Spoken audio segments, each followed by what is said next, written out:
It's all about Palestine. Just like everything else, I've been telling people for a long time, Palestine is the litmus test, right? And so this is another way to show that we are moving so much, we are moving forward in a way that's like light years faster than we ever thought, in the way that you can talk about Palestine in American politics. And so what's happening here tonight is showing the world that you can talk about Palestine in a positive way and still win something like the New York mayor's race. That is going to be revolutionary for our movement in the way that we talk about Palestine going forward. This here shows that Palestine has now spread to everybody, and that's irreversible. And so the Democratic Party is going to have to contend with what happens here tonight. As a lifelong Democrat, I'm not really optimistic that they will, but we have to understand that while what happens here tonight is the culmination of a hard work by a lot of people, it's the beginning of a process, not the end of a process. We can't relax after tonight. We have to keep going.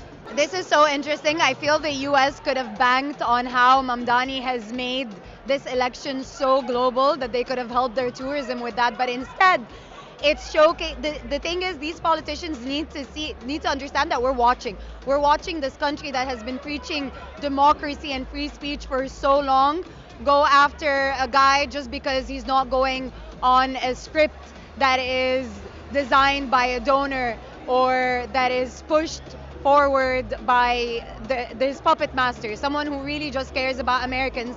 And we, as an audience, as an international audience, are seeing how much he's being fought. We're also seeing the Islamophobia. We're also seeing the racist rhetoric.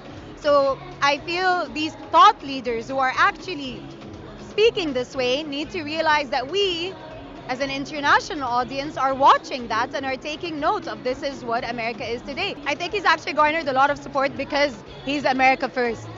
So we're seeing American students get imprisoned for speaking against Israel when they are American citizens. And here you have a mayor for New York who is saying, you know, there was that interesting clip that went viral, all these politicians saying the first place they're going to visit is Israel, and he said, I'm going to stay in New York. I'm thinking this is how you would want a politician that represents you to talk, that he puts America first. The fact that Trump would say he's going to defund New York and therefore harm his own citizens because he doesn't like a guy who's going to win. So I think seeing that as an international audience, maybe America should step back on preaching democracy to the rest of us.